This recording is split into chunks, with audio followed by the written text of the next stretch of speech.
Hey folks, welcome to the show. I'm your host Jimmy Drab. This is episode 64. My very special guest tonight is Mike Watt. Man, I can't even tell you how fucking excited I am to have Mike Watt on the show. So for those of you new to this show, the idea is essentially talk to an artist about an album that influenced them to create what they do, create their art.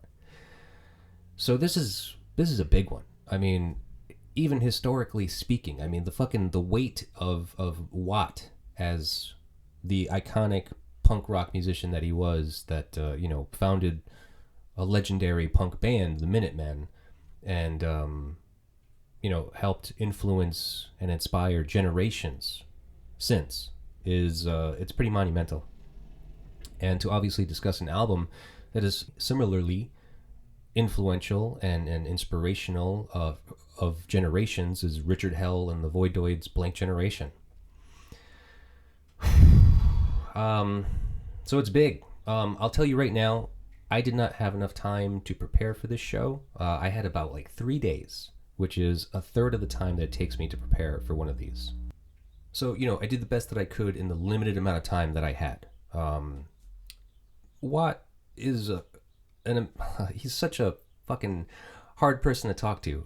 I knew going into this that I was going to be a little starstruck, so I tried not to stutter too much on that idea. And then also, there's so much there, and he's done so many of these conversations that I wanted to try to obviously get past all of the surface stuff that is typical in interviews.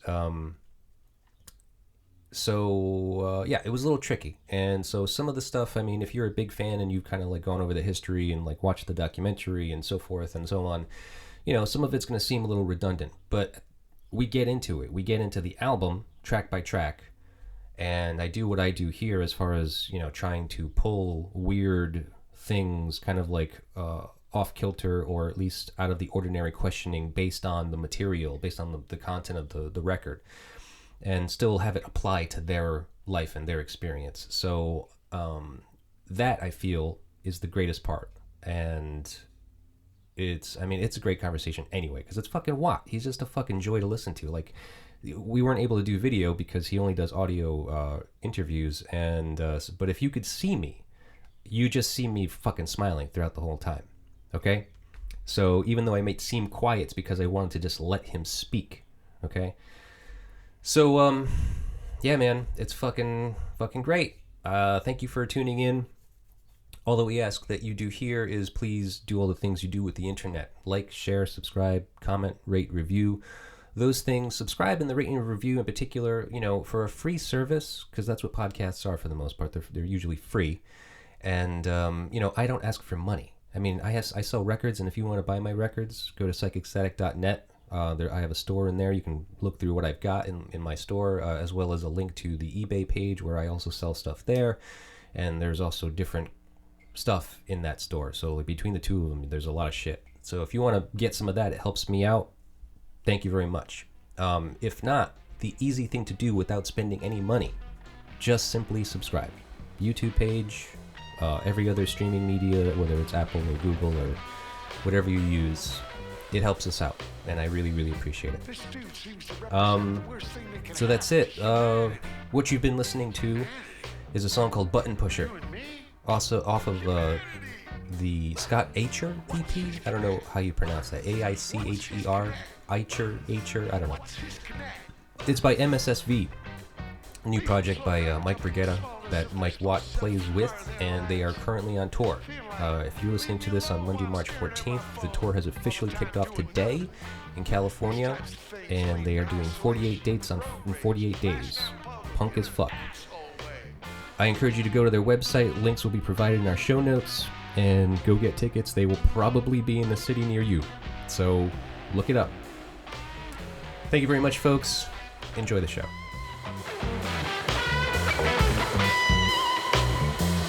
Looking at the button pusher, I get the vibe. Dude's so full of angst, he don't even know why. But he's gonna take it out on you. years he's done pushing that fucking button. What's his connect? What's his connect? What's his connect? I'm talking to you via Skype. I know. It's a little weird for me. I don't use Skype usually.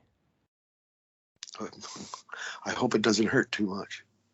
It's been a little bit painful over the weekend learning it, but I think I got it. Yeah, it's like a telephone. Yeah, I guess so. So I use it 20 years, 8 months now with my show. Really? Wow. Your show's been running 20 years? 20 years, 8 months.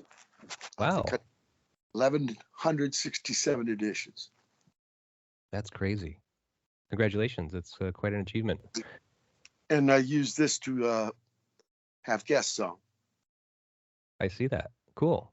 Yeah, it's I love your show actually. I've listened to a bunch of your episodes, and I think it's pretty great resource for like learning about music. You know, I mean, like I'm a big music fan, and I don't know nearly as much as I feel like I should. So listening to your show, I mean, there's so much music that you play, you know, between guests, and it's a great resource, I think. Yeah, it was 14 months. I had 5 guests a week. Usually I do one show a week, but because of the situation. Yeah. And you know, it's about people. I didn't know all these cats. They're connected to each other, you know. Yeah. But that's like the old days of the movement. Didn't know the Black Flag guys.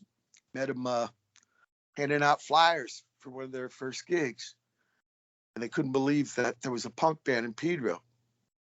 So they asked us, "Do you want to open?" Yeah, stuff happens like that, right?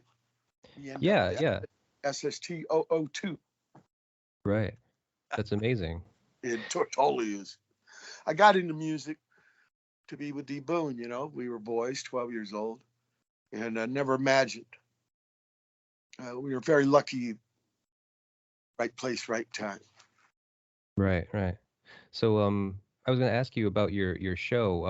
I was wondering, would you consider it a responsibility of yours to teach or inspire as many people as you can about music? Yeah, I think music's a lifeline. You know, all artistic expression, but I'm a little biased, the music wise. But I like Of books course. a lot too. Yeah, me too. In fact, I use books a lot to inspire my music because it's a little harder to steal. Got a few layers of abstraction. When you're hearing other people's music, it's really easy to kite their licks. Right. Or even the riffs, right? Just kind of like. That's why I'm saying lick. Yeah, we say licks, riffs. Oh, licks. All right. I thought you said lyrics. Motifs. No. Well, I guess lyrics. Dude, no, I was talking more about the licks, the riffs. Okay. Yeah, I definitely. That's why I went through a long period where I wasn't listening to any new music. I said I'm not going to listen to music anymore because I don't want it to influence the music I can create. Yeah, that can happen. But then it can inspire. Of course. You know, that's the thing. You know, reading all these books about John Coltrane, and he was listening to everybody, but he still made it his own. He said you could play a shoestring if you were sincere about it. Sure you can. It's just about that idea of like, you know, possibly like even if it's subconsciously lifting, you know, a lick from somebody else that you heard that you liked. Yeah. Yeah, you know, that's what I was trying to avoid. In the beginning, of course, everybody imitates, right? Little kids watching their pop shave, and yeah. Sure. So, hey, I want to talk a little bit about Pedro. Sure. I've never. What's that? I came here when I was 8 years old. I'm from Virginia. I was born in Virginia. I lived there twice. And my papa's a sailor. Engine room. In the Navy, right? Sailors usually are in the Navy. Yeah. And he was machinist mate, which is an engine room guy. And we were in war with Southeast Asia, Vietnam situation. So, I mean, Newport News, that the biggest Navy base in the world, but it's on the other side. So these things called the orders came, right? You get 30 days to report San Pedro, California. And I've been here 58 years. Yeah. No, 56 Well, so years. 56 years. 56. Okay. So I've never been there. I've never been over to Pedro, but I feel like through all your music, there's this vibe of Pedro. Would you Well, say that's true? Pedro is the Minutemen was from Pedro, you know, and Right. this is where I met D Boone. This is where a lot of my music is rooted. Right. Okay.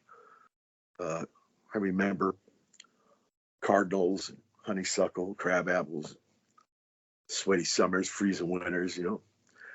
But Pedro, and it's funny, it's that was a war thing, right? It was a Navy base when I came here, but there's none of that.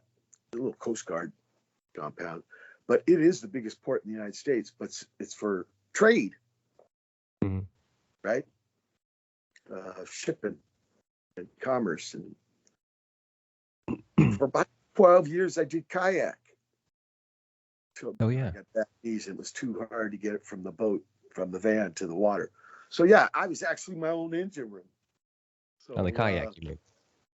Yeah, well, no motor, right? I'm the You are the motor, yeah.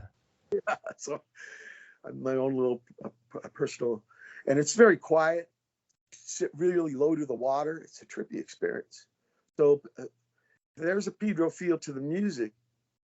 I remember when Minutemen started, and people were telling us, you know, Hollywood's like 30 miles north of us. Politically, we're the city of Los Angeles, but you know, we're spread out over here. And yeah, you got to move up to Hollywood.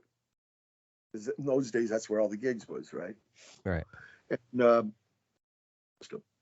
T. Boone said, well, we move up to Hollywood. What are we going to write about? I said, I don't know, Hollywood. He said, yeah, stay in Pedro. We could drive up to Hollywood and do the gig, but let's live here. Right. Yeah, but so I mean, like So, Pedro, I've never been. I mean, like, I feel like a lot of your music. I Go say ahead. that is because D. Boone wanted it to be a Pedro band. I think that was his intention of the Minutemen. Because he was pretty smart. He's pretty forward thinker.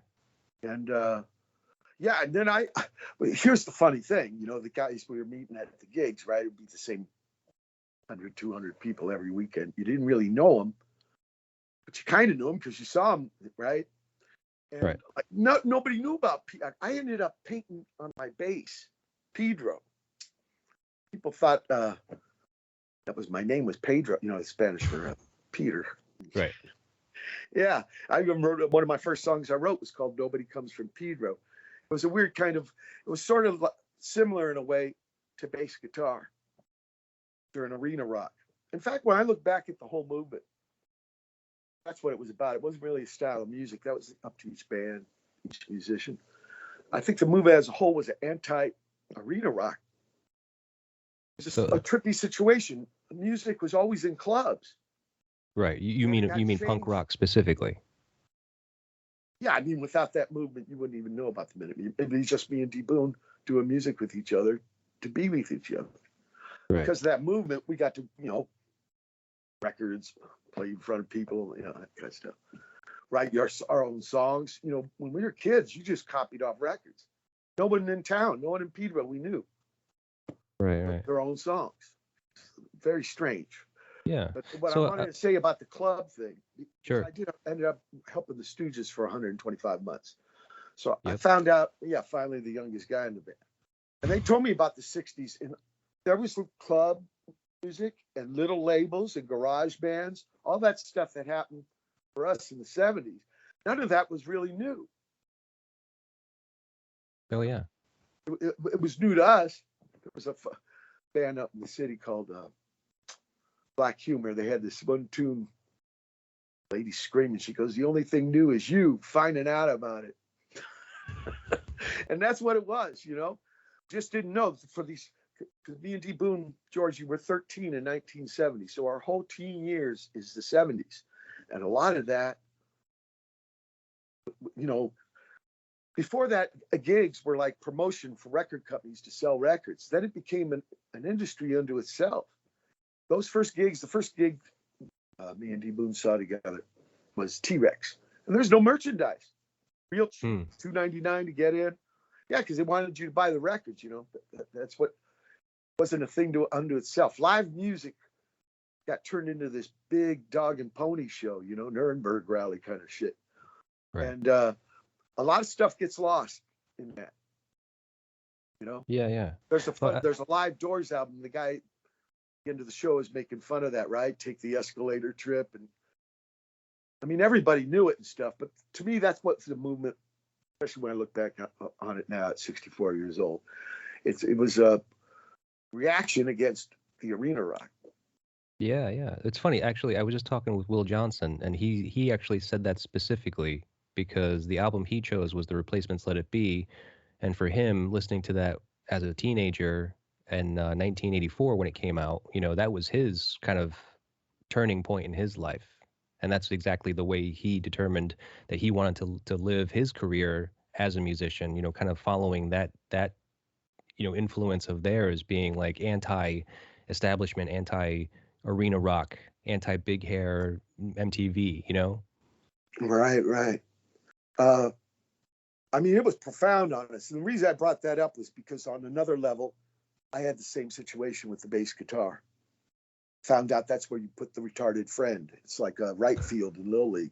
Because one thing, the acoustics of those, they were built for sports and shit, And Yeah. sound systems hadn't developed as much. And yeah, the bass player, fuck, I thought it was a guitar with 4 strings. That's why I played for the first couple of years. I didn't even know it had bigger strings.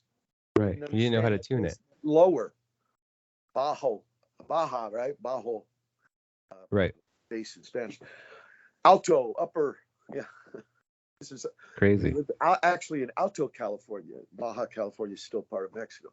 But anyway, a real inferiority complex. And then this idea the drummers were all idiots, right? And it's fucking rhythm music. It was just the priorities, the value systems were so fucked up. Anyway, Yeah. that's why that record, Richard Hell and the Voidoid Blank Generation, was profound. I could not believe a bass player was running a band and writing the songs. Right. Now I found out, So Willie Dixon. I mean, there's Charles Mingus, although Charles Mingus never wrote on the bass, he wrote on piano. But there was, then Jack Bruce, I didn't even realize, right. He's the Right. guy made a voice in a lot of the electric bass players I learned from were overseas. Here, I couldn't really hear him. When I met D. Boone, he only knew for rock bands, Creedence Clearwater Revival. And I could not hear the bass on those records, and so that's why I got into wearing flat. I looked at the covers, and saw the singer's shirts, oh, Mark Bolan likes a boa. This guy likes this plaid thing. So that's how I got into wearing flannels. I was hoping D. Boone would still like me because I could not hear what the bass guy was doing. But overseas, Jack Bruce. Yep. The Cream. Whistle, Geezer Butler, Andy Frazier, Trevor Boulder. Even Pete Quaife and Chaz Chandler, Animals, Kinks. The producers mixed the bass up. Maybe not so much Rolling Stones, but a lot of it. Really? Yeah, and that's how I could learn. Over here, the only guys I could really hear at first was James Jamerson, because the Motown music was built, R&B music was built. This became very important to the Minutemen. D. Boone used it. This is what he called the political part of the band. He thought lyrics was just thinking out loud. But he thought by bringing up the drums and the bass guitar, like with R&B, soul, Motown, he's some kind of like egalitarian thing. Yeah. Share the musical wealth kind of thing. And but for me, it was because that's where D. Boone got that trebly kind of stuff. I mean, he was very influenced by Bob Quine and Ivan Julian on that record. But before that, right, it's all John Fogerty. And then I turned him on to Buck Dharma, Blue Oyster Cult. He got into Buck Dharma. Oh, okay. But, those were that's why it's kind of strange. His influence gave him the trippy style. And then getting we're different than a lot of the bands of the movement because we were playing before. A lot of those guys were learning right when it started, People Yeah. right in front of people. It was really trippy that way. Right. So I got to end up being friends with Richard Hell. He showed me the first song he wrote, "You Gotta Lose." It's actually there was a 7-inch before. the EP, yeah. Right. Yeah, it had "Blank Generation," "Another World," and a song called "You Gotta Lose." And he told me "You Gotta Lose" was his first bass line he ever wrote. Oh, cool. Bum, bum, bum, bum, bum. Yeah, I gotta re-listen to that. Yeah. So you On became Mork friends. Records. You became friends with Richard Hell at some point. When was that? Yeah. The first few times I met him, I couldn't even talk to him. I was so afraid, so scared. Yeah, I actually called him. There was an ad in Cream magazine, "Call Hell." He answered the phone. I got scared. I said, "Is this Hell?" He said, "Yeah." And I got scared and hung up. Then later in the early 80s, because Thurston knew him. Yep. In fact, I couldn't, when I first met Thurston, because he told me, he lived in New York City, so he could see the Voidoids at gigs. Because Richard Hell, they didn't play here until like 82, 83. So I only knew him as records. Yeah. In the 70s. And I'll tell you, I put a picture that the sleeve has a bunch of pictures. And I cut one of them out and I taped it on my bass. Man, that was like a line in the sand here in Pedro, man. I can't tell you how negative people were about the movement. In Pedro specifically. Not just no. You think, yeah, it's a backwater and stuff, okay. No, more than the Square Johns, it was the rock and rollers. They really didn't, or so-called rock and rollers. Just look at Little Richard, come on. Being weird and shit goes way back 50s and all that. But for some reason, you had to be, humans like to get all orthodox and shit, and they don't. And I gotta admit, a lot of artistic people. Some stuff was provocative theater. That maybe it wasn't totally music. Right. So fucking what? I'll tell you, my sister took me to the Rocky Horror Picture Show, and I saw a lot of people from the first scene at those things. So it's that kind of aesthetic, right? Like kind of take over. They know all the words, and the time warp dance thing, and throwing the toast and all that. Same kind of idea, but bringing it to music and like some of the whatever established rock and rollers, man, they did not dig that shit. That's why we didn't play a lot of clubs. We had to play bars or rented the ethnic halls where people didn't know because it was such bad opinion. I gotta say, almost all that's gone now, but it was like fucking really lame. It got so bad that we couldn't wear punk clothes anymore. At first, we to the thrift store and tore them up, pinned them back together, painted on them and shit. There was so much fucking shit for that shit. We had to. Well, we're gonna keep the punk part in our head. These motherfuckers. That's all that's important. That's all you need. Couldn't tell anybody at work, anybody at school. You didn't have to go to high school. I can imagine the hardcore kids, junior high and shit, and deal with that. That's probably why it all got kind of uniform music-wise. Right. Big change with the movement, 70s and 80s. Yeah. Interesting. 70s, it's fucking almost anything goes. 80s, it's all fast guitar and young men shit at each other. Even the dancing, right, goes from pogo up and down to slamming left to right. Right. So what? I was wondering. I read this quote from Richard Hell, and he had stated that his influences at that time, before he wrote the Voidoids music, was Bob Dylan, the Rolling Stones, the Beatles, the Stooges, and the Velvet Underground. Now, so considering that information, with Richard Hell citing the Stooges as an influence, and you citing Richard Hell as an influence on you, how do you feel about that circular progression of inspiration? Like, especially because you met him. Stooges was. My belief is truly there would have been no movement without Stooges. They were essential. Oh, yeah. They were doing the stuff before that name was given to the movement, And in fact, we couldn't believe the name. Punk in Pedro is about, it's a guy getting fucked in jail for cigarettes. And we couldn't believe that somebody would call their music that. But whatever. When we saw it, we could tell that people took a parallel universe where they didn't have to be judged. Right. But Stooges, there's something about them. Also, Captain Beefheart. There were people in the 60s that were setting things up for us in the 70s. It's a weird collision kind of thing, Like I said, rock and roll got all detoured by arena rock, I think. Right. It had to go find itself again. because, just the circumstance, situation. So I tell people the old days was a lot about people. So Richard Hell, Stooges. I think the new days are too. Music, it's about connections. You're right, Foreman. Hopefully not totally copying, but they had a band before television, him and Don Verlaine. It's called the Neon Boys. Right. And it sounds a lot like Rolling Stone. Mm-hmm. He's got another version of Love Comes in Spurts, and then one called That's All I Know Right Now on there. And it's really trippy. But Ivan Julian, one of the guitar players, said he was way into Keith Richards' style of guitar. You're right. And he told me what I had him on my show a month ago, and he was talking about him and Bob Quine, and they were actually trying to do Yardbirds. Jeff Beck and Jimmy Page, or Eric Clapton, right. Jeff Dueling Beck. guitar type thing. Yeah.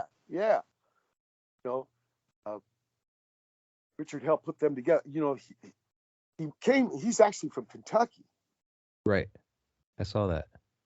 And he put that band together. I mean, what? So Ivan responded to, no, it was Ivan that responded to an ad in. I'm talking way before that. Oh, okay. Before that, he gets sent to a perform school. That's where he meets Tom Miller, who actually started on saxophone. They run away to New York City in 1970. Oh, and that was Tom Verlaine. Yeah, they made this band. He had a friend, Tom had a friend named Billy Fika, and he ends up the drummer. But they don't do any gigs. They don't want to do gigs until they get another guitar player, that Dick Lloyd later on. Right? They call this band the Neon Boys. But then when they become television, they get they start doing gigs, Dick Lloyd. And he got kind of enchanted with television, thought it was losing the rock and roll part. So he quits, and then he makes a band around the same time New York Dolls broke up. That was a big band that influenced too. Oh, yeah. He told me they even got the idea for the CBGB kind of residency things from the New York Dolls and that Mercer Arts Center stuff. So the New York Dolls was a big part of the early city. So he makes a band with Johnny Thunders called the Heartbreakers. Band from Gainesville, Florida. Same name. And then after that, I heard this from other people. Richard didn't tell me, but he kind of got kicked out. I guess he tried to take over the band. I'm going to do all the singing, and then they kicked him out. They got Billy Rath. That's when he makes Voidoids. Right. Ivan Julian said, yeah, he found an ad. I think in the Village Voice. I think so, yeah. So, I was going to ask you, back you're a vast knowledge of information. I mean, everything I know about you is that you know your shit about music, and it's very evident.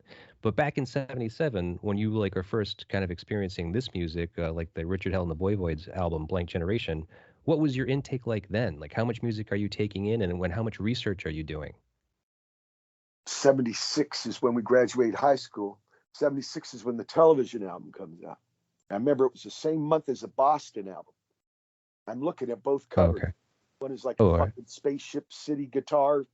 The other one's these guys sitting there with little Fender amps. Nobody did this shit then.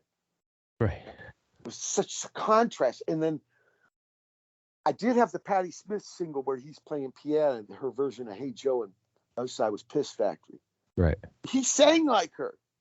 It was just so trippy. And they got Fred Smith on bass by this time. But some of those songs go back to the Richard Hell days. Yep. So the single was out then. That's when the single came out. Terry York put it out. Put out the first television single too. It was Little Johnny Jewel. One side part A, the other side part B. That was trippy, man. It's so much different. But then what it was, there was a record store between Pedro and Long Beach. In Long Beach, I was going to Cal State Long Beach, learning electronics. Right? And it was called Zeta London. This guy, Mike, his mom ran it, and it was imports. So they kind of had a line on the move, stuff from overseas, like spacey music, like Tangerine Dream and Klaus Schulze, Can and this stuff. Well, this is where the first punk records. So you would, I didn't know any of this shit. You would get stuff, but they were econo. 7 inches were $2, you know. Yeah. So you go by the name or the cover and just roll a dice. Right. So that's the research. It's actually listening to shit and going to the gigs and, you know, experiencing the shit, because nobody was writing about it. A little bit in Cream magazine, but not much. Yeah. You know, and then there were zines. But again, that's all about the movement. So Slash magazine, Flipside were the big ones in SoCal. So that's kind of some research. And the way the guys wrote, you could tell they were super fans and shit. They'd be all foaming at it to make you want to check out all this shit. That was part of the thing. You could tell these people at the gigs were weirdos and didn't fit in with square John situations. But that didn't mean they were stupid or not curious. They're really interesting people. Of course. Clothes. Well, that's what happened. I got, you know, caught up in the wave. Right. And it was a social thing, so you were kind of like just going out to the stores and talking to the people and multiple things: social, artistic, entertainment. You know, I think in a weird way too. You got to understand, we're boys in the '60s, right? Mm-hmm. Civil rights, free speech, anti-war movement. By the time we get to, you know, of age in the '70s, that's all over, man. Right. It's, the way you could be provocative is a strange movement. Sure. You know? And there was a lot of factors that got caught up in it. First thing you had to do was get rid of the fucking Berlin Walls in your own mind about what is got talent, what is good, you know, existential things. Yeah. Such consumer motherfucking genre, gulag, Dachau shit. You know, fuck, if it was physical, you could take a hammer to it. Right? But it's in your own mind. Stuff was built up with weird ass consumerism. So in a way, it was just trying to get a handle on your own destiny, your own, you know, what do I really like? Right. Don't know until you fucking see it or hear it, right? Then you make up your own mind. Yeah. Got into this other fucking thing too. Maybe the whole world would be easier for us to understand if we split into gigs and flyers. Because we could not believe how intense a punk gig was. They're very short, half hour, short songs. Right. Really immediate, nothing between you and the gig goer. And then you'd be watching Germs and they get done and there's Pat standing right. You could rap with these guys. It was so trippy like that. Yeah, it was a really inclusive kind of thing. You know, when movements are very small, it's like that. Cool. Yeah. Mike, how many? What's your record collection like? Because obviously you've been buying a lot of records ever since the '70s. Well, things changed with digital, right? Oh, okay. Did you convert over? Yeah. And then stuff comes off the Bandcamp, and it's just always digital now. Right. So you don't do you to the iPod? The iPod's got what, 8,000 songs? Oh, I bet. So you don't have much of a record collection anymore? But I was people, especially people give me, right? And I make records, but I don't really go to record stores anymore. But we didn't have online ways of listening in those days. You had to go to record stores. Most of them closed. Right. Most of them closed. That's why I always try to put out a release on record store twice a year now. Right. Because there was something, that experience is kind of like the club. It's people talking to the guy, Mike Zed, or, you know, working the counter. Hey, what's this about? You know, this whole human interaction thing. Yeah. It's hard to tell you what it's like because, you know, you don't have that dynamic of bullshit, you know. So what is your relationship with vinyl records like today? Well, I put out a couple every year. Right. But I mean, like, as far as you're listening, are you listening to them still or not really? When I listen, well, you know, I got the shows, so I'm listening to music. Usually from my guests, stuff I find around. I don't play merch stuff. Oh, okay. So, I want to get back to the gigs and the flyers. So we thought everything, either something's a gig or it's a flyer. So the gig is actually playing the music you write with your friend and you're going to perform it for people. So everything else is about letting them know about that to get them there. So like doing a spiel like this, or make it a flyer and put it on telephone pole, even make it a record. That's a flyer to get people. it just changed everything, the way we understood about music. And I still use those ethics or whatever values these days. And like a lot of things, once that hatch got forced open, it never got shut back closed. Tripping, which is good, I think. Yeah. That's why the So movement never died. So how do you feel about the vinyl resurgence and the whole record sales thing? Like, you know, the price Yeah. gouging for like vintage records. Like No, some I of don't those like that old. so much. You do like it? No, I don't. The old Minutemen No. records, like all those old Minutemen records are so expensive now. I mean, like double nickels, you find a copy of that from the original pressing, and it's like, you know, over $100, almost $200. Yeah, no, humans do this fetish, man.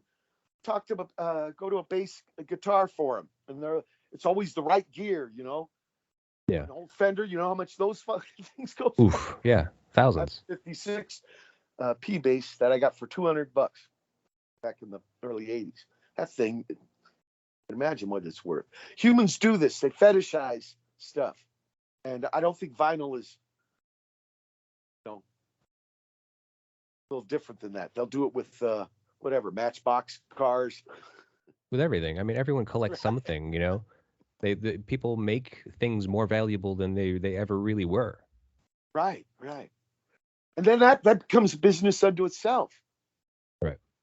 Well, I sell records, so I mean, I'm all for it, kind of. I mean, I think it's silly, but I mean, I'm not gonna complain because it's what I work in, you know. Look, without the record store, I tell you, it was huge to the movement. It was huge to the Minutemen. Right. Going into Zed of London, not knowing what you wanted to get, you know, just checking it out, talking to people, looking at covers. There's the other thing about the vinyls, you know, they're physical, and the artwork, the covers are part of it. Yeah. That's kind of they're intriguing, they're alluring. Absolutely. Yeah. Actually, when I was a boy, there was a new invention called the 8-track. Oh yeah. Sending a dime to the Columbia Music Club. They send you 10 of them. They send you one a month. If you don't send it back, you have to buy it. And so I actually got into 8-tracks, which was fucking really hard to learn bass on because you can't lift the needle up. You know. Yeah, you gotta like play it all the way around on one side, right? Well, it'd be 1/4. It's right. It's stereo, so they take the tape and make it an endless loop. And so whatever the total time, it was 36 minutes, right? It'd be 9 minutes a track. At 9 minutes, click, it's going to... So it'd be right in the middle of a song and fade out and click. Right. That's horrible. Editing habits with the Minutemen with our short...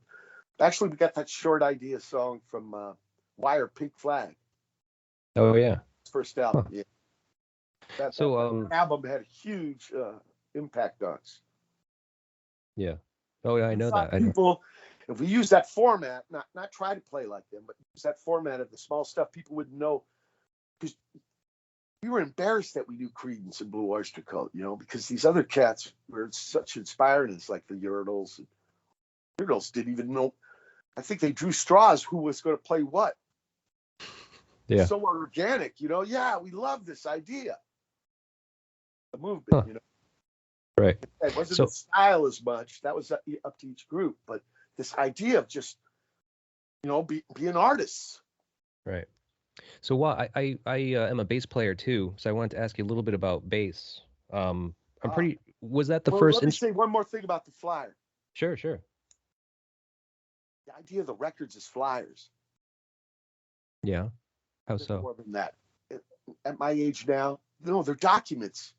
We didn't make those things. I couldn't hear D Boon, you know what I mean? But that's what, you know, when you're at that age, you're only thinking of the moment. You're not thinking about tomorrow's as much. So that flyer thing, it was kind of a short-sighted idea, but yeah, they're documents. I go to discogs.com, you know what I mean? Yeah. It's the threads of history, right?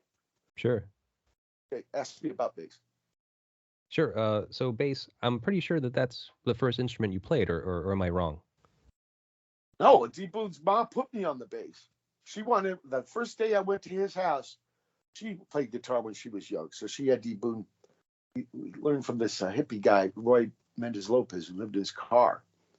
And he took lessons. And she said, you guys are going to have a band and you're going to play bass. And I didn't even Wow. know what fucking bass was. Okay, that's why I told you I played a guitar with 4 strings. That's what I thought they had thinner necks. Right. Such an What's a idiot. I remember that I didn't see a bass till I was 16 years old, yeah. or 15, almost 16, and I was tripping on it. I couldn't believe it. It was my first week in 10th grade, right? So got the homeroom, and I was bragging to some guy, but yeah, I play bass and all this. My friend, we got it bad. And this guy, it was a Chuck Sound of Music here in Pedro, now gone many years. But anyway, I'm looking at him. He sees me tripping on this thing. I go, look at this fucking thing. He goes, I thought you told me you were a bass player. And I said, I am. Well, that's a bass. And I said, I know that. I did not know that. I couldn't fucking believe how big the strings were. It was like, oh, fuck. No wonder there's only 4 of them. So I worked it. I had this job tying LA Times, especially the Sunday ones, right? The big fat ones, this machine that would tie strings around them and shit, getting ready for the delivery guy. Yeah. I got $100 up and I bought my first bass, a K. Kind of looked like an EB3 Gibson. Yeah. Okay. Man, you could stick almost your whole head between the strings and the fretboard. The action was so fucking bad. It would kill my fingers. So Yeah. So that's how I got on bass. It was his mom. Right. And it was like, because see, the way I met him was I had to leave the Navy housing here. My pop got stationed on the Enterprise, the first nuclear. He was a nuclear engine room guy. Oh, okay. Ended up a chief, which is like kind of sergeant. So he gets stationed on Enterprise, and home base is Alameda up in this, East Bay City, 400 miles north. And my mom said, "Fuck this moving shit." So we couldn't live in the Navy housing. So we had this new proj next to the old proj here in Pedro called Park Western Estates. D. Boone lived in Park Western. This was from like the 40s, that proj. And, it's the early 70s, so there's not a lot of guns, but there's fighting and stuff. So she wanted to sit in the house after school. It was like Econo childcare thing. You never imagined that you could do a band, real life, right? Because the gigs were these huge. It was just, but she's very, actually, with the Minutemen too. George Hurley's ma let us practice her ped. The ma's very important in the minute. It's. Have you seen that? There's on YouTube.com. There's a documentary called "We Jam Econo." Yeah, the Minutemen. Okay, yeah. Yeah, I've seen it. They talk about the moms and stuff, and that actually shaped us. If you want to know the truth. Yeah. D. Boone's ma, Margie Boone, is responsible for a lot. Probably why I'm talking to you. Yeah. Isn't it a trip? That's amazing. I love that. I mean, I'm so happy that they were so supportive. I mean, like, you think about some of the parents back then in the day, and I imagine that they were kind of ambivalent to whatever their kids were doing. They were just like, go outside and play until it gets dark and come back in, right? Yeah, she wasn't like that at all. That's good. Well, that's great, man. I mean, you need They that. found another dead body by Harbor Lake. That was always her scare warning. And there was once, a body found by Harbor Lake. This slough, I'm sure. Bixby Slough. But she was, she was scared for her kids. Of course. In a way, but also kind of artistic, right? You go, and yeah, other Ma's, in Proges, Ma's are the big thing, right? Yeah. They're usually very strong and stuff. And they'd all tell her, "Man, how can you stand all that racket and shit?" Well, I know where my son is. That's what she would tell him. Yeah, that's good, man. We're talking like after school, 3 hours in a row of American Woman, but that one fucking riff over and over. She didn't hate it. Man. So before that happened, before she put you on the bass, what was your interest in music like? Were you learning anything, or did you want to play anything? Those days, big radio FM was just starting. But did you want to play any music yourself? I'm going to tell you. Okay. The way you knew about music, Kano, was AM radio. FM radio was just starting to come on. And so everything I knew was off AM radio. So first single I bought was American Woman. Music, didn't have it really much in my family. I learned later my mom did singing when she was a teenager. You know, I remember she sang a one show when we were in upstate New York on a local station. But I didn't really have music in my family, you know, that much. Uh, and so, no, the music thing was all D-Boom. For D-Boom, I remember a couple times in the garage with baseball bats, lip syncing to a record maybe with some friends in Navy housing. I remember going a birthday party. You know, military was the 60s. It was integrated and stuff. In fact, it was really trippy when I got out of Navy housing. I couldn't believe how civilians lived, like at ethnic groups, you know. So I remember there was a birthday party with Jim Brown, Say It Loud on Black and Pride. I remember dancing and singing that with my friends. Music, you know what I mean? It wasn't like something I'm going to do this. That comes with D-Boom. But that's early. That's 12 years old. Yeah, okay. Just out of 6th grade. We started 7th grade together. That summer is when we start trying to learn Creedence songs. And this guy is teaching us stuff that lived in his car. Roy Mendez Lopez. He's teaching us stuff. Teaching him, and then D-Boom's showing me stuff. And there were some U.S. rock guys. The Blue Oyster Cult guy, Joe Bouchard, and Dennis Dunaway in the Alice Cooper band. I could hear a little bit. But, man, most U.S. bass I could not fathom. Yeah. That R&B stuff. Yeah. So Weird. that helped me. But when the movement comes, everybody's learning. It's a level playing field. Yeah. So you could really learn bass from punk rock records and gigs.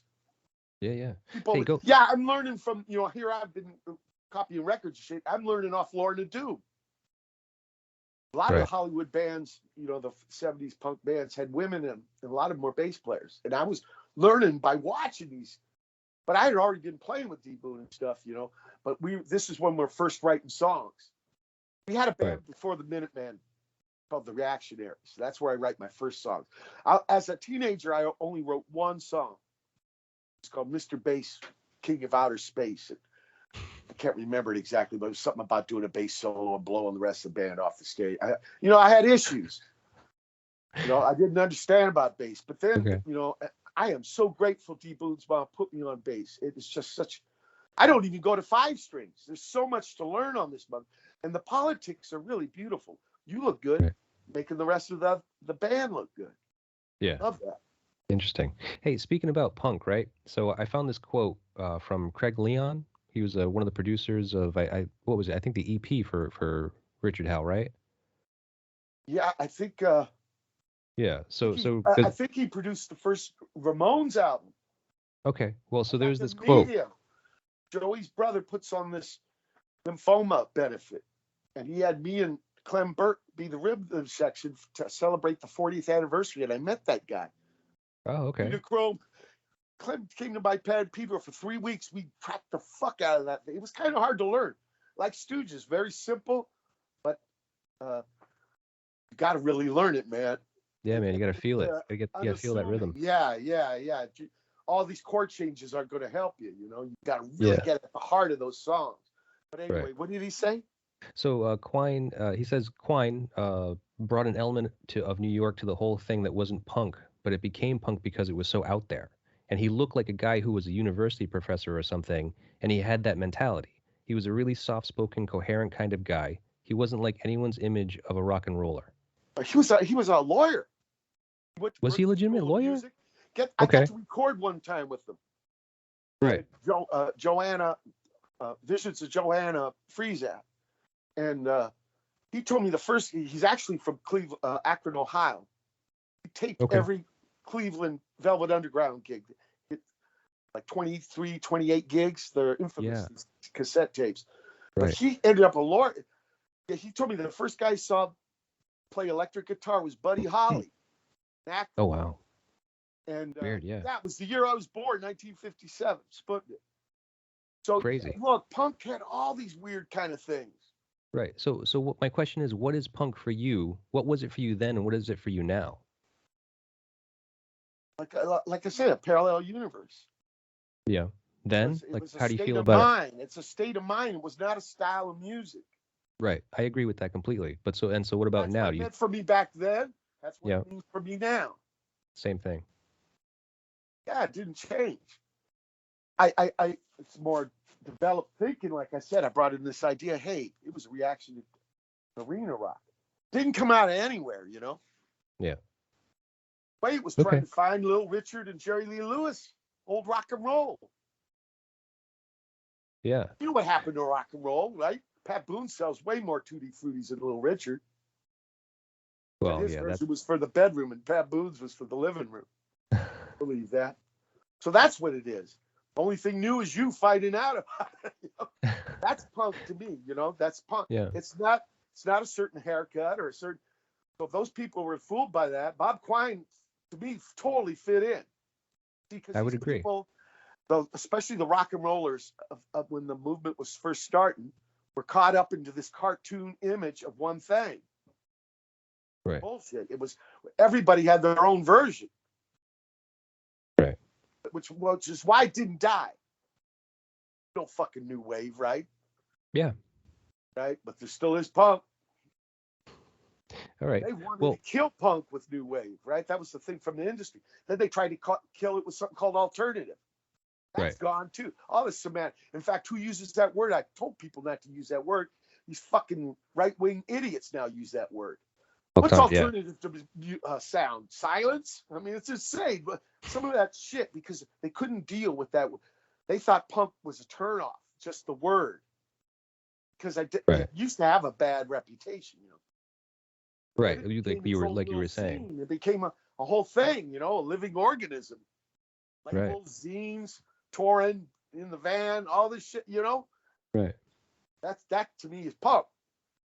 Which Good. is kind of vaudeville, which is kind of Walt Whitman, 1855, first edition of Leaves of Grass. DIY, put that out himself. Yeah. It really didn't start with Ramones. It didn't start with Richard Hell. It did, you know, it's all links in a chain. It's all been an evolution. With humans, yeah. Yeah. So much I agree with that. All the good stuff, the suck ass shit, right? Yeah, I think it's just that, you know, like the press kind of waters things down and kind of like, you know, reaches to the masses and tells them one thing. And so, the majority of people that are not, you know, like intellectuals or artists or musicians that are, you know, conscious about where this music came from and you know, all of this whole subgenre and this whole lifestyle, they have this one understanding of it being like, oh, punk's bad. It's kind of like, you know, dirty people that play stupid music that is like really short and loud and it's abrasive and you know, I don't think that it's that at all. I think it's exactly what you're saying. It's been an evolution ever since rock and roll started, and now here we are now, just like, you know, everything is kind of punk. Like anything can be punk almost. Man, you read about Downbeat magazine talking about 60s John Coltrane music. They crucified that man. They said he was playing anti-jazz.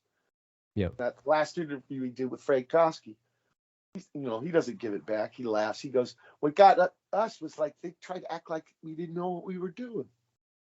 Right. Yeah, traditionalists, right? That's who ruin it.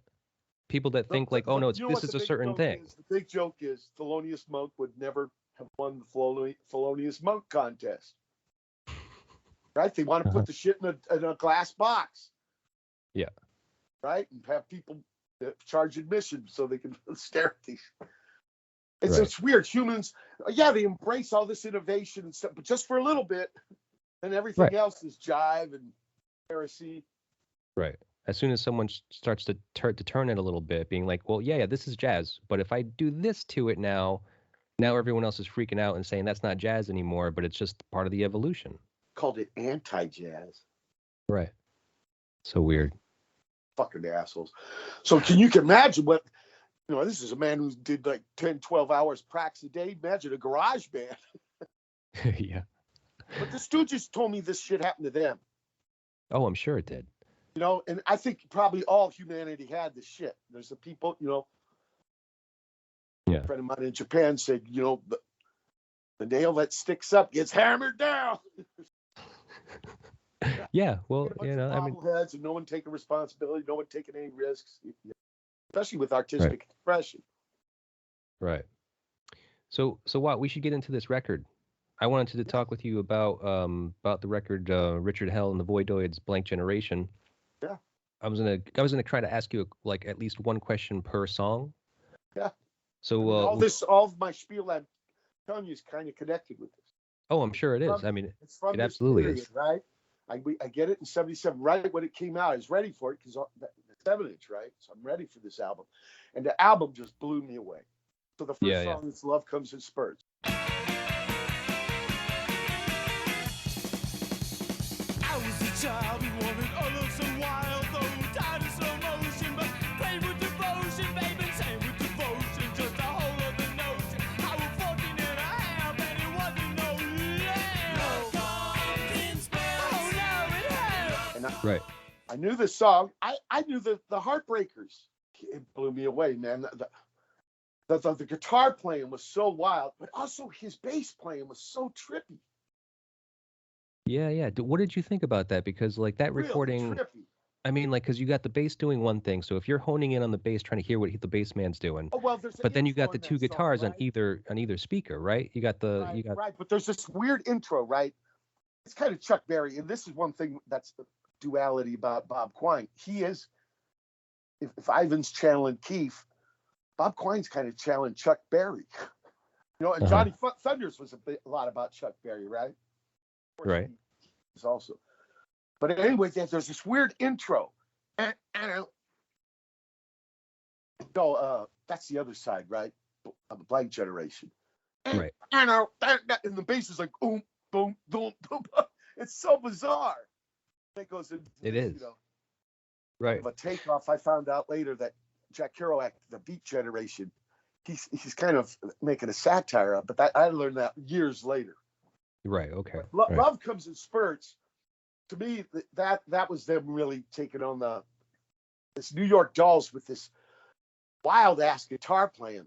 You know, that was more like the stuff we were seeing at the gigs, like Pat Smear. The guitar was so wild, both of those guys. It was hard to tell who was who, really.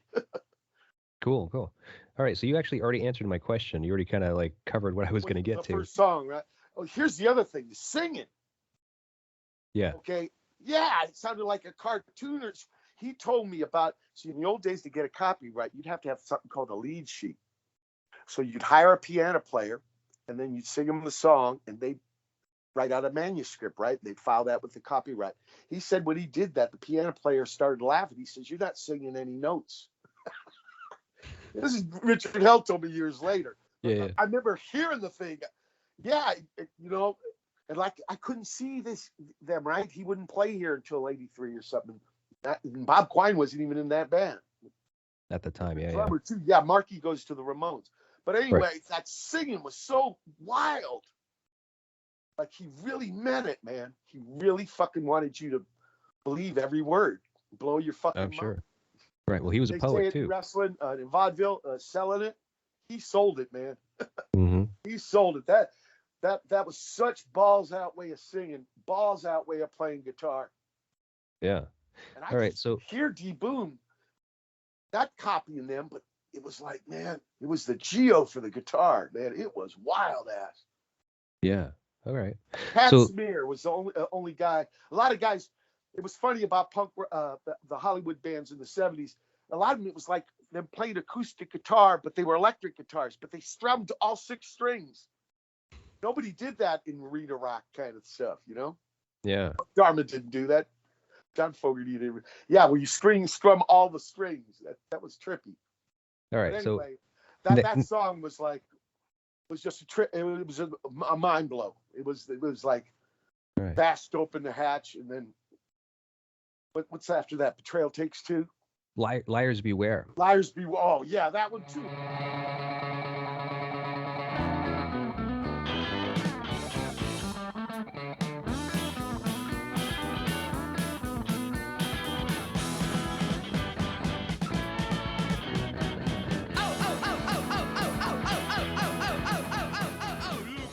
How he sings that. It's all. I mean, it's all intense.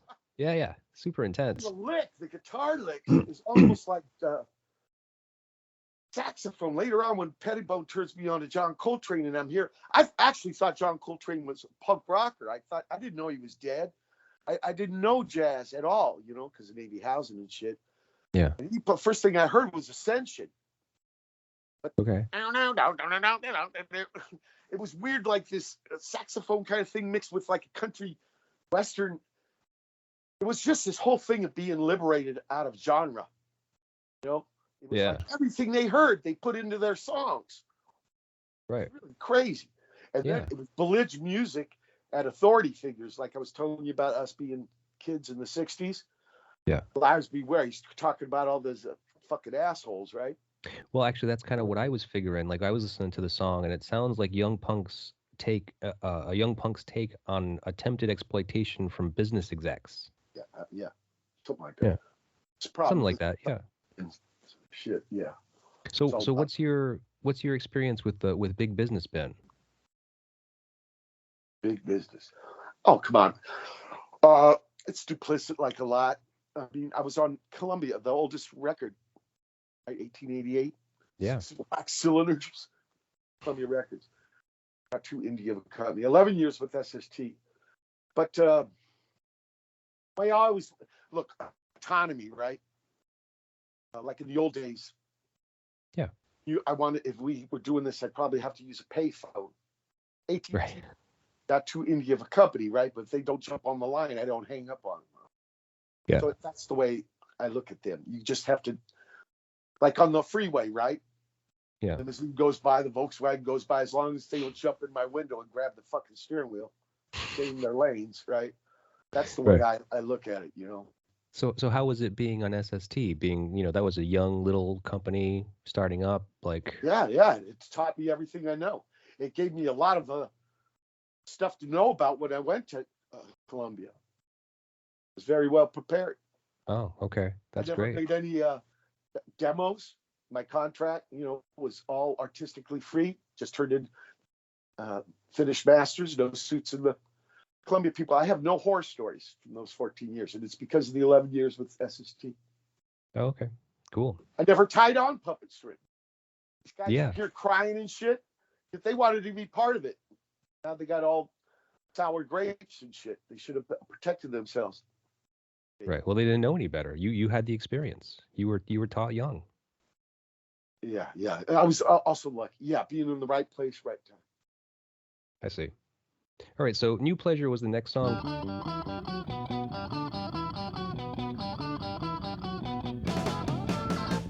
Your mind's a wreck, but that's fine. It corresponds to mine. We're in a room, the door closes. There's nothing about it that I kind of really want to talk about. That's got some great shit in it. Oh, it does. I mean, all of it. No, the devices that we start learning from this record. Yeah, there are a lot of fucking intense lyrics. But there's also the use of starts and stops. Too weak for life, you have become. These starts and stops. Right. I mean, it's not like Ramones. It's really trippy. It's using real simple devices along with complicated stuff. Anything's fair game. It's like the art's not pocket knife itself. It's what's going to be carved with the pocket knife. And that's what New Pleasure kind of shows you, man. It's got some really intense kind of things. And actually, to me, there's a song down at the Rock and Roll Club. It's kind of the other side of that same coin. Okay. There are a lot of similarities in that one. Yeah. Partner Weird. Pull no gun. I just thought I had some, it's crazy ass, but I can imagine the feel of going into CBGBs, much different than arena rock. Yeah. Oh yeah. New Pleasure's a good. There's no filler on that record. I don't think so. I mean, I think it's all very unique, and especially considering the time. I mean, like when you're listening to this for the first time, like when it came out in '77. I mean, yeah, obviously it's mind blowing, and obviously it affected you because you go on to also create some of the most important and influential punk music around. Well, I wonder what we would have done if we wouldn't have heard, Voidoids and Richard Hell. Right. Or even Blue Oyster Cult. They all lead up to that, right? Coltrane. Yeah. When you're listening to this cat, and you don't know what that cat was listening to, and it's all like cascade fuck, but it's not a bad thing. It's one of the more positive things about humanity. Right. So what's after New Pleasure? Betrayal Takes Two.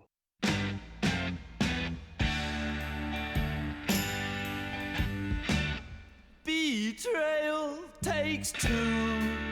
Who did it to who? I mean, not to be cut by your dull point of view. That chord, which is the ballad. I guess so, yeah. If But it is that's what you such want a to call it. trippy ballad. It is such. Not a ballad in the traditional sense, you know. It's just a weird punk ballad. Yeah, but it's almost got a waltz feel. It's really trippy. It's what it's doing is showing us punk. D Boone got a skater made a sticker made out of that. He read it in an interview where D Boone says, "For us, punk was what we made it to be. It was anything we wanted to make it to be." And we got the Geo, the Go comes from this album. Whatever they wanted to fucking do, it seems they did it. Yeah. Didn't seem I like bet. they were confined at all. So that tune is not out of place in a way. Not at all. It's just another. It was a big quilt, right? It's one of the patches. Mm-hmm. So I think that there's this one lyric that struck me in the song. It's the lyric, "The sensation of life was all around, was aroused in ourself." Okay. So that was at the top of the. Yeah, but What's here's that? the trip about Richard Hell. Him and Tom Miller go to New York City.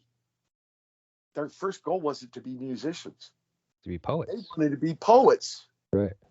And in fact, they put out a poetry magazine where Teresa, they have women names and shit, and the pictures have got them. Yeah, they were really into, and his name, Season of Hell, it comes from, Baudelaire. Rimbaud, right? And, who's the guy who only did poems a couple of years? Rembrandt. Rembrandt. No, not No, Rembrandt. Rimbaud. Yeah, Rimbaud. Arthur Rimbaud. Rimbaud. It's running guns in Abyssinia, but he did as a teenager. He's hanging with these guys and writing poems. That's what they want. So all of Richard Hell's lyrics are very poetic. Right. So I mean, the burn. I mean, it's incredible. I loved it. Loved it. yeah. So thinking about that one. Used as a shtick, being so stupid. Right. Not at all. So that one line there, just that the sensation of life was aroused in ourself. I was wondering if that lyric kind of rang true to you and the Minutemen at the moment, at that time in '77, listening to this album. It sounded like it was a romance thing. Yeah. Yeah. And it seemed like a blues. The music's a blues. It's a blues ballad. Blues don't always mean sad. I think John Coltrane meant like serious. Miles Davis said blues to him was happy. Right. I would agree with that. The people from Africa heard the third different, fifth different stuff. Blues doesn't. Yeah, blue notes are like. That's when you compare it to European music. That's a whole other can of worms. But Richard Hell, the poet, I loved all his words. Really made okay. They were very evocative. They always made me think. All right. Yeah. So especially the last song, Another World. Oh my God. That's one that threw me, man. I couldn't figure it out. I couldn't pinpoint that one at all. And also the bass line to Another World is so fucking strange. Yeah. Oh yeah. All right. Well, before we go to that, let's do that's the last one. Yeah, Down at the Rock Club is the next one.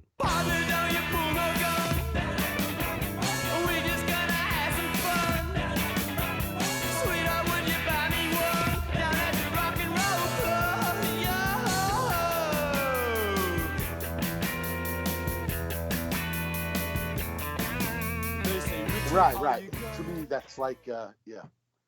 And so it's a total, good vibe. I remember going to the whiskey, go to the gigs, and you getting that electric feeling.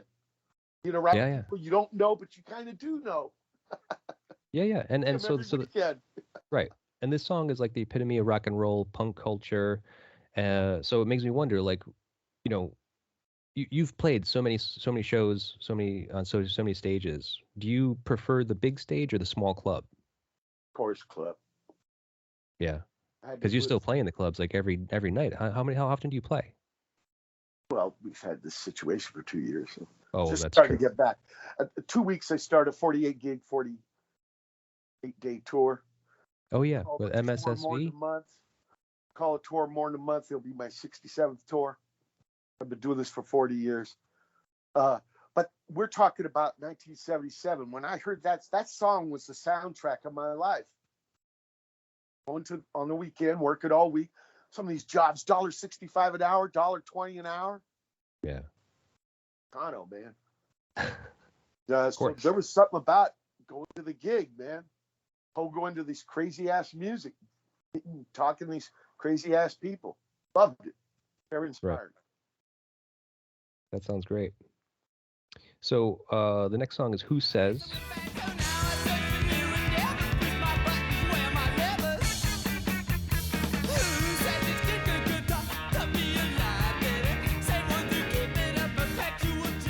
Yeah, this is kind of like a Liar Beware. Yeah, well, kind of, I guess. I mean, it like the what I got from it that is that the chorus is the strongest part, and it kind of says it all. Like it says, Well, in Liars Beware, he's got his chingazos, right? He's got his fists up. It's almost like cynical, almost a give up thing. Like there ain't no right. It's a perpetual dive. It's a why give up? Why even try these motherfuckers, right? yeah, exactly. It's almost a bummer, huh? Yeah, I would. Well, it's like that nihilistic kind of like apathy, right? Little bit. Yeah. I think songs are for, showing off feelings, expressing yourself. So it's not like a 5-year plan for a life or something. Right. It does. It probably has the most almost give up spirit of all the tunes on the record. I think that's exactly right. Music, again, this idea of using stabs and then the drum beat, is almost woolly bully. Boop, boop, pop, boop, boop, boop, pop, pop, boop, boop. You're right. Don't BL7. 1965. Also had the Espanol count in, right? Uno, dos, tres. These guys are listening, old rock and roll. Right. Well, it wasn't that old then. Jazzy, crazy ass shit. Right. It's such a mix, such a fucking thing, man. So Right. if it did have one of the currents running through it was kind of a bummer, that was okay because it had other stuff too. Right. Now, so have all them kind of radiations and stuff. Yeah. Voidoids. It's like Stooges. Stooges music is full of stuff. That's how Voidoid music was for me. Full of stuff. Sure. So the song Who Says, the sentiment that we kind of got to was that it's the same punk intensity of saying, what does it really matter, right? So when someone says that to you, like when someone says, what's the point? One way of being punk. I think there's being punk can say a lot of different things. It's just one way of saying something. No, right. But when someone says to you, like, what's the point? Like that kind of like apathy that they're kind of giving up. But it's like, what's your response? Yeah, well, if he would have really given up, he wouldn't have wrote the song. Well, I'm saying in general, like if someone were to come to you being like, hey, what's the fucking point of all this shit, To express yourself?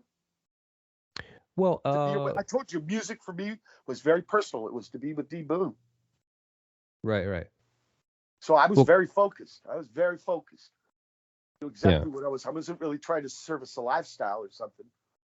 I wanted to be with my friend in an expressive environment.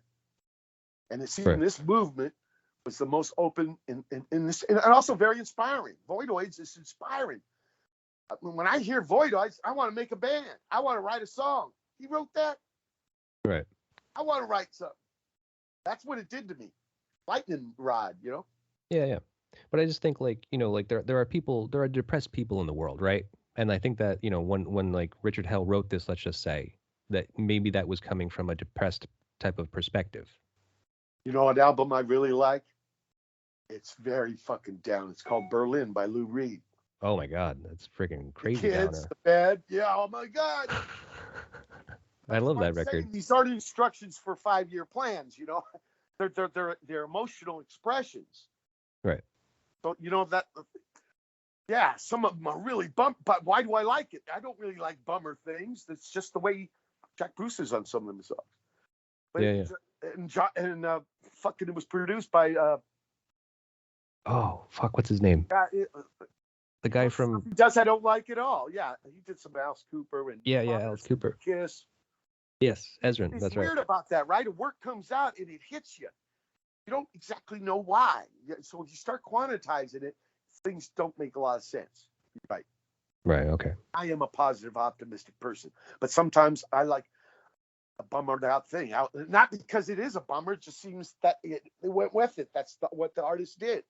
Right. And it's equally like emotionally powerful, you know? I mean, like, whereas like some punk music makes you want to jump up and fucking and scream, some of that downer music like Lou Reed's Berlin, I mean, it makes you want to cry, but it's still a beautiful, emotive expression. Lou Reed, Velvet Underground was one of those bands doing punk like Stooges in the 60s, and they didn't give it that name yet, in my opinion. Yeah, no, you're absolutely correct. It's my feeling. Right. Yeah, So, what's after that one? side 2, man. First side 2 is Blank Generation. I was saying, let me out of here before I was even born. It's such a gamble when you get a face.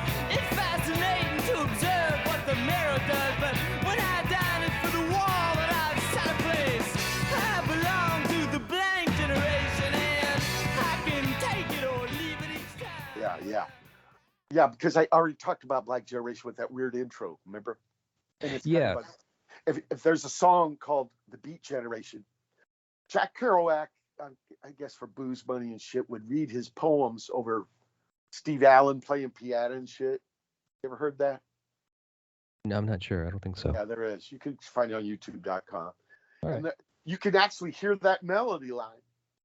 And I didn't know this at the time, okay? But it's a shuffle. Okay, it's a fucking shuffle, but that's because he's sourcing the original. But right. There's no problem with a shuffle, right? You show me a hardcore band doing a shuffle, okay? Guys, right. They played anything they fucking wanted to. So this was based on that song, "The Beat Generation" by Rod McEwen. Yeah, no, Jack Kerouac. Well, the Beat Generation was the title taken from Kerouac's fictional novel, right? But the song that Richard Hell took this from, like kind of like pulled this from, was kind of like a parody on. Well, I've heard this. Yeah, I've heard this recording of Jack Kerouac reading his poetry over that lick. Oh, okay. I wonder if that came after the fact though, because no, it's in the he got killed. In this 68?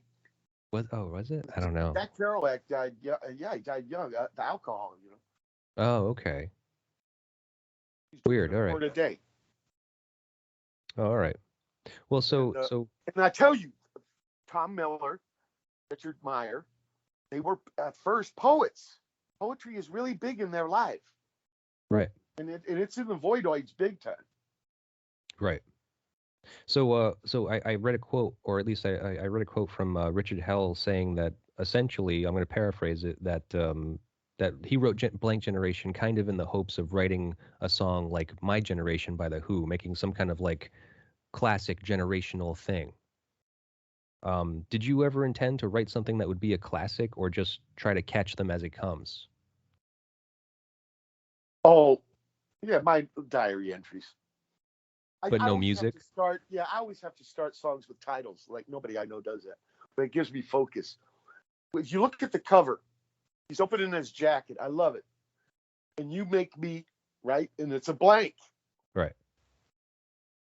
You can't make a blank, right? It's a lack of something. It's self-ironic. Right. Yeah. It's fill in the blank. It's just you just tell me what you want to make me. Yeah. Right. So he's having fun, He's by making you think. I always love that about him. Yeah, no, I agree with that. It's emotional. It's from the gut too. It ain't just all intellectual. Mm-hmm. So the next song is "Walking on the Water."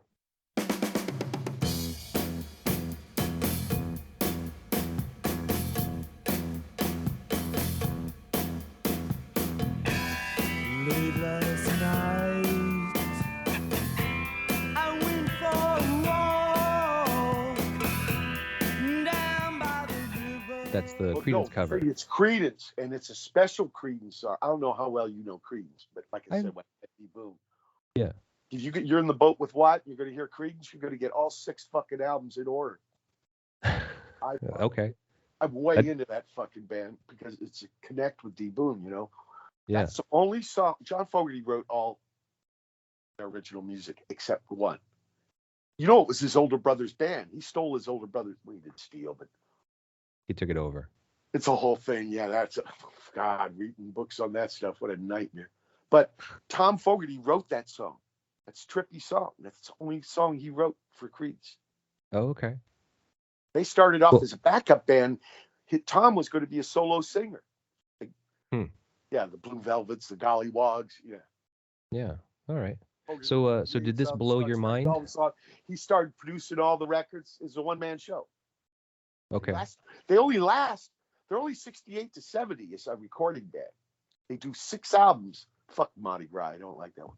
I like Sweet Hitchhiker, but yeah, I had Doug Clifford on my show last year, and they played clubs for 15 years, but they do 6 records in, every 6 months, right? Yeah. Incredible. Crazy. So that was a mind blow to us, because that's what I was going to ask you. There's a connection between me and D Boon, first doing music, Creedence Clearwater Revival. Richard Hell's doing one of their songs. I know. That must have been mind blow to us. There you go. That's exactly what I was going to ask you about. That's on the first album. The only one John Fogerty didn't produce, House Zantz did. There's kind of a bass solo in it. They changed it much. And when I asked Richard Hell about it, he said it was Bob Quine's idea. To do the cover. Weird. Walking on the Water, Creedence Clearwater Revival. Huh. I wonder why that was. They did some other covers too. I remember Them. I Can Only Give You Everything.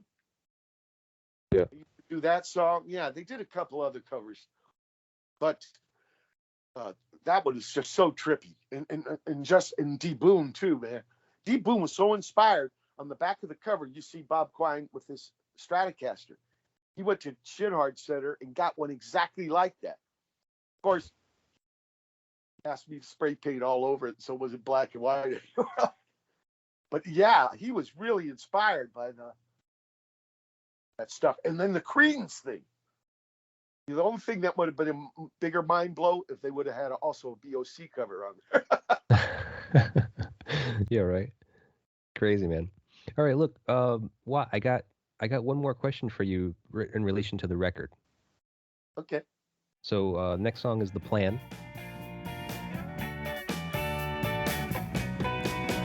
I withdrew from the street and all human-like zones. I'd had it, I was mushed to the bones. I covered the windows, I was taking no calls. Then I thought for a month inside the alien walls.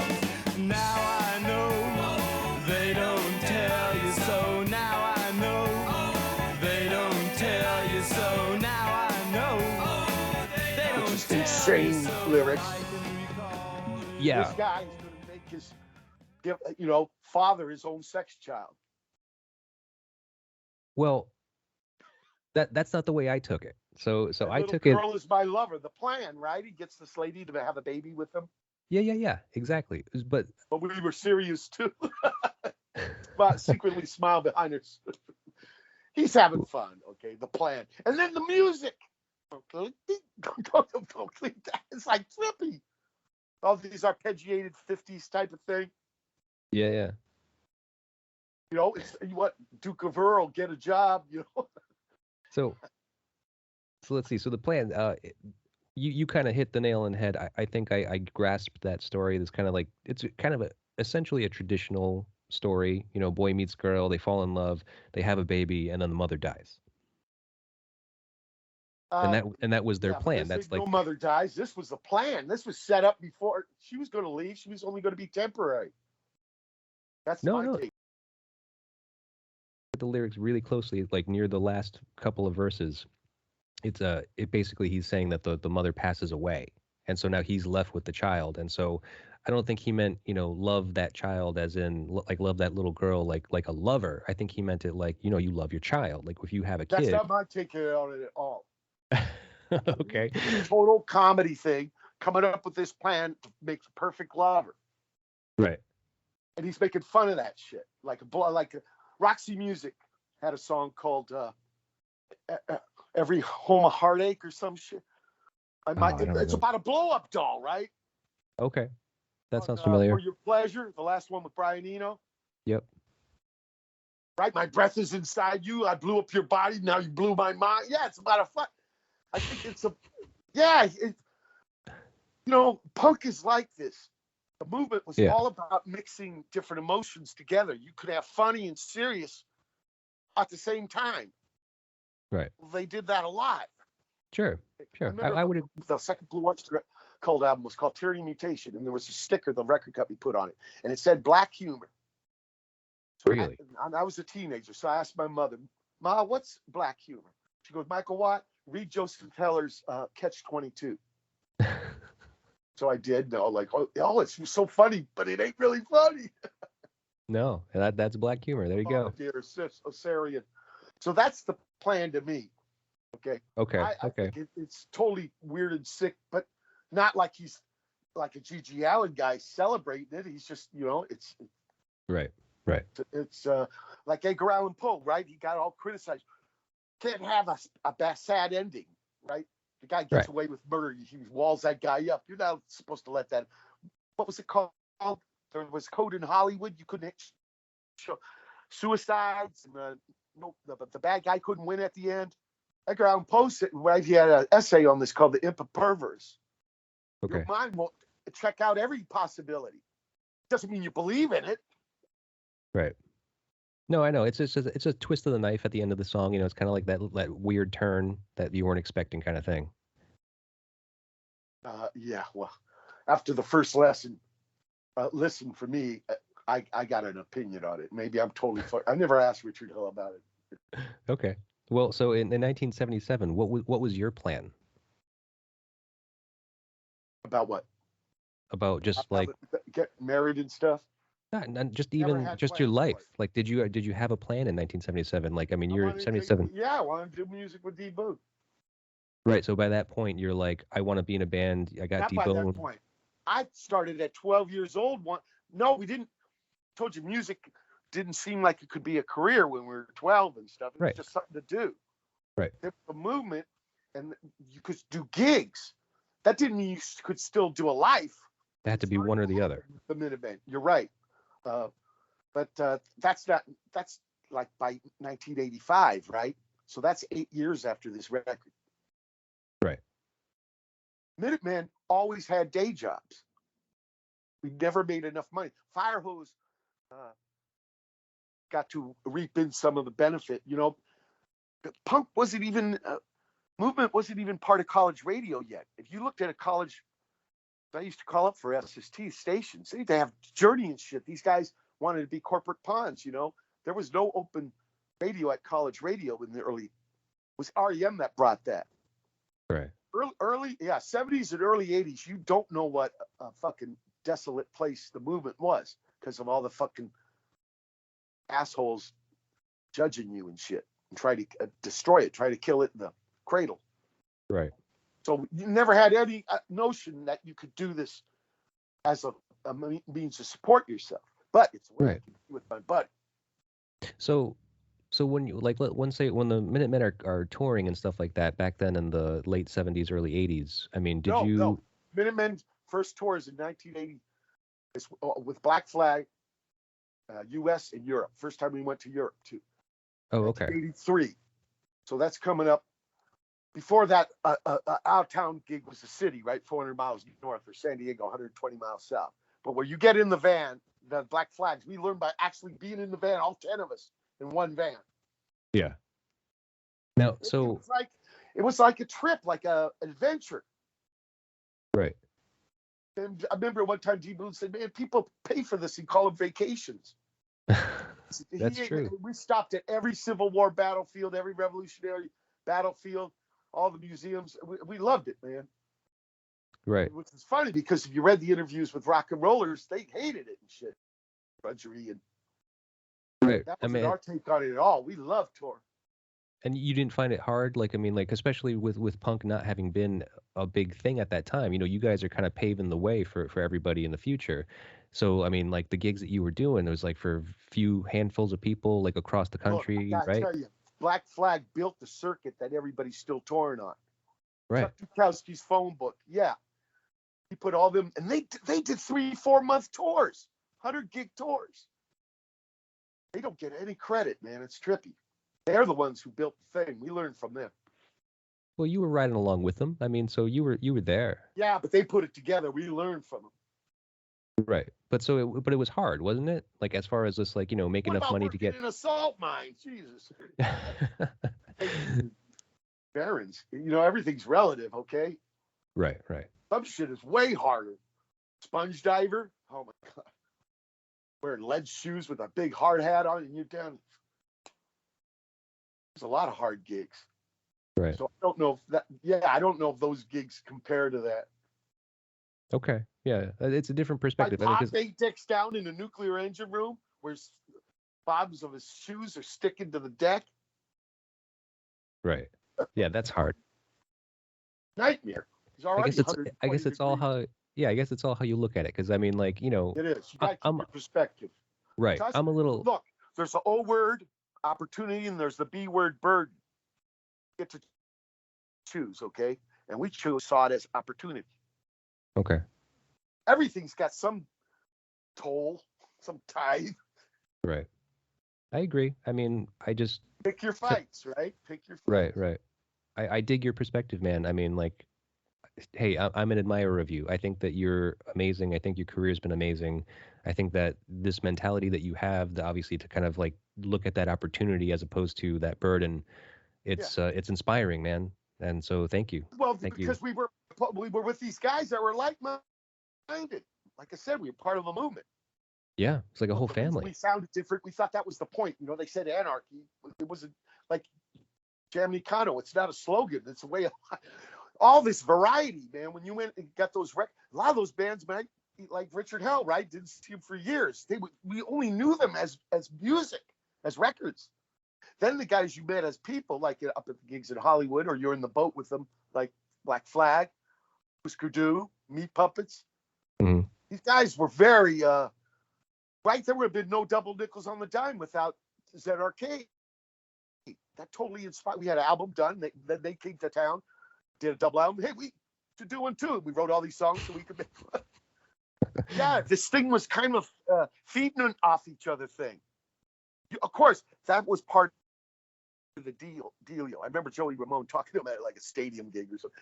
He said, Punk said, yeah, it's kind of like a hay wagon. If you got something to bring, come on board. So you had to bring something. But then by doing that, you got to, drink from all the other. Coltrane said music's a big reservoir, right? That's totally it. That movement was a big reservoir that we were part of. And we were trying to pull our weight and be creative also. I mean, that's what's amazing. neat about movements. They're trippy things, and they're really genuine ones are very hard. There's all kinds of fake ones because people try to use it as a marketing bum rush, Right. But well, that's true movements are trippy. Right. Usually don't last that long. So there's no movement these days, right? Like today, there's no movement. But they is there? opened up things. That's not the same kind of movement. But I meet kids that are writing songs as teenagers. They're making music in their bedrooms. There's certain things that got changed that never went back. Right. Those are the things I consider punk, not the haircut so much and the beats per minute. Right, right. That actually leads me back to an old question. A question that I didn't ask you was just like, what do you look to for inspiration right now? Do you have anyone that inspires you currently? I talked about a lot of books. Well, yeah. Okay. But anything that does it for you? My third opera, Hyphenated Man. I put out, when I couldn't listen to Minutemen when he got killed, okay? But then those two kids, Tim Irwin, Keith Sharon, young men, they never got to see the Minutemen. So making We Jamicano was their way to learn about us. Well, I had to listen to that music again to talk about it. I wanted to do it again. So that's what my third, but I didn't want to rip off my own band. I was at the Stooges at Dread, Michael Cervantes' 400-year B-Day of Don Quixote. And the Teller's right next to the Prado. And here they got 7 of, I couldn't find him at first because they call him El Bosco. Hieronymus Bosch. Okay. Garden Earthly Delights. I looked at that fucking thing, and there's no glass. It's sitting right there on a stand. And this looks like a Minutemen gig. All these little fucking things happening. So that gave me the idea. I'm going to do. Okay. By this time, I've already done 2 operas. Now, I've come from the Minutemen with little songs, but I finally felt I had to deal with talking about losing D. Boone. So contemplating the engine room 25 years ago. Yeah. That's when I wrote my first opera. Second opera, I almost died of this sickness in 2000. Second Man's Middle Stand. And I used Dante Alighieri, Commedia. The sickness was the hell. The healing was a purgatory. And getting to do the kayak and the bass. Right. Pedal bicycle was paradise. Right? Now this one here, I'm going to use those little creatures because they look to me like there's this one where this devil is blowing his horn. His nose is a horn. They're blowing your own horn. I think they were like little aphorisms, Dutch sayings, but I don't know, 500-year-old Dutch, So I just made up my own. And so those little men already mixed. I also mixed it up with not the books so much because I read the books. There's like 13 of them, but the movie of Wizard of Oz. Because I think Dorothy's tripping. Yeah, the lion and the scarecrow and Tin Man. They're the hired hands in the movie. Right. Yeah. Her love interest is probably Toto the dog, but she's tripping on what men do to be men. And I thought this was the big midlife crisis thing. So why not use 30 little men from the Hieronymus Bosch? 90% of them came from 3 Paytons. Garden of Earthly Delights, Last Judgment, and Temptation of St. Anne. I've seen them all. One's in Lisbon, one's in Vienna, one's in Madrid. Yeah, intense stuff, man. And this is what inspired me, And then you don't have to worry about ripping off, like with books, you don't have to worry about ripping off the licks. Right. But these helped inspire me big time. All right. Well, hey, can you tell me about this gig that you're going on tour with, Main Steam Stop Valve? Yeah, this is not my band. This is Mike Baguetta's band. Okay. He's a guy from Western Mass. He lives in Gainesville, Florida these days. And I helped him with the record. That's where I met him, a studio in Long Beach. And the drummer name was Jim Keltner. Incredible. I got to record with him twice, in fact. Yeah. But anyway, Main Steam Stop Valve comes. He actually let me name the band. He writes all the music. He even writes the bass line. I've never been in this situation where, well, like with Stooges, you play the stuff from the dead guy, right? Sure, right. I've never had a guy write parts for me. This is the first time that ever happened. There's different ways to collaborate, I found. Sometimes you're the shot caller. Like with my operas, right? I always put my name in the group, so I want people to know who to blame. Sometimes, like with Italian guys, I actually, they do a song, I do a song, There's different ways to collaborate. You take directions. Sometimes you give the direction, Lots of different ways. And with Mike Baguetta, it's really interesting. He writes by parts, and they're very simple rhythmic figures. He's kind of a Nels Cline school guitar. Nels Cline opened the door for a lot of people. That he's the guitar man on my first opera. Incredible music, Nels Cline. He plays with Wilco these days in his own projects. Right. I'm familiar. He's got a twin brother on drums, Alex. Beautiful guys, free jazz, whatever. He can play anything. Right. And Mike Baguette is kind of in that school. And the drummer man is the drummer man from the first opera, Steve Hodges. And he did just finish doing 13 years with Mavis Staples. Oh, wow. Yeah. So it's a trippy kind. It's a trio. Yeah. And we did 3 records during this situation by trading files. We did an album right before that we're going to tour on with this thing here. 48 gigs, 48. But Main Steam Stop Valve, the name comes from me and D. Boone's favorite movie when we were boys was The Sand Pebbles with Steve McQueen, 1966. Okay. I didn't know there was a book. When I was helping, the first band I really helped out was Porno for Pyros. Right. Yeah, about 25 years ago, right before my first opera. And I found the book. Richard McKenna wrote it, the guy from Mountain Home, Idaho. And man, I could tell he was a sailor. And it turns out he was a machinist mate, 23 years. But in the 20s, with a China gunboat, old Spanish Navy gunboat in China before the revolution stuff, and it blew me away. The book, yeah, there's a lot of that in the first opera, but we used it, and I wrote like the song words for one of the songs called Eureka Moment. Okay. And it's from that book. It's because before the coolies are doing all the work, and they don't know what they're doing. They're just monkey see, monkey do. And Holman don't like this. Agnes, right. Chief's mate. He wants the guy to understand what he's doing, so he uses metaphor and stuff, dragons to explain the shit. I mean, it's got a really, you want to talk about a sad ass ending? Oh my god.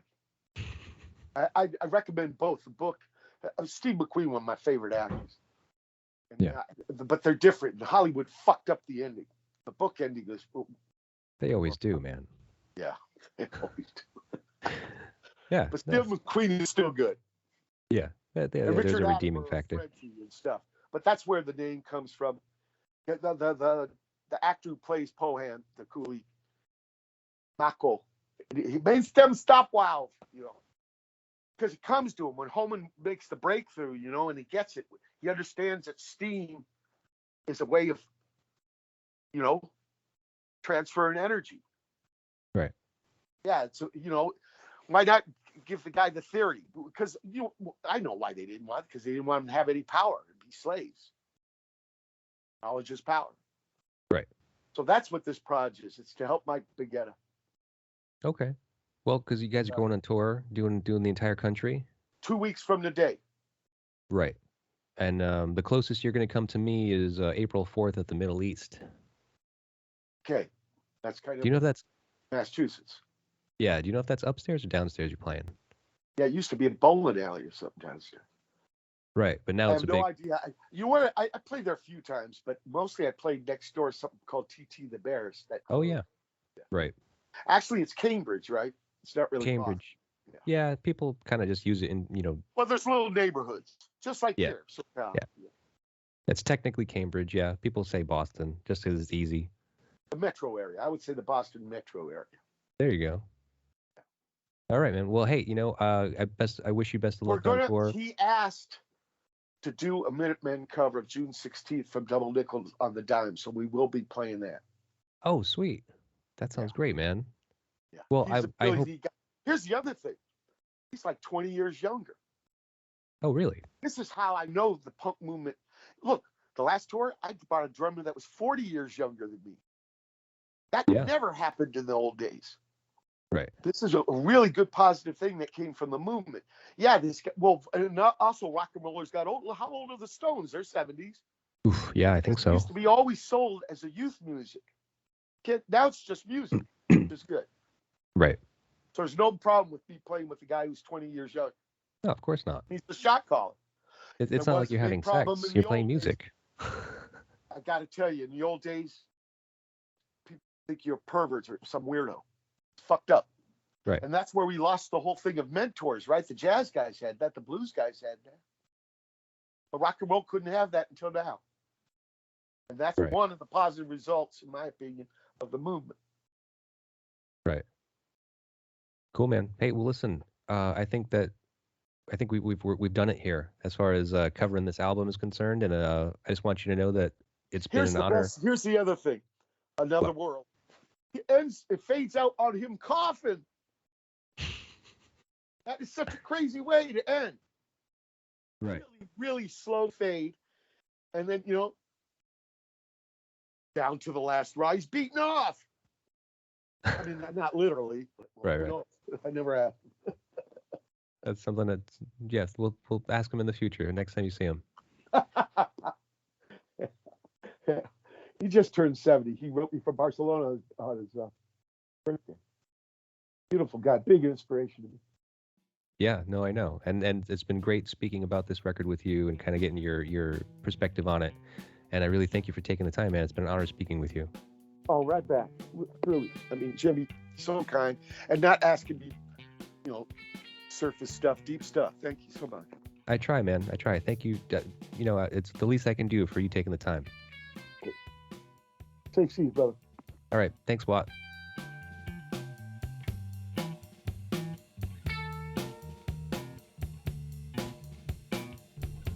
Vinyl and Vision is a Psychic Static production. Theme song written and performed by Jeff Robbins of 123 Astronaut.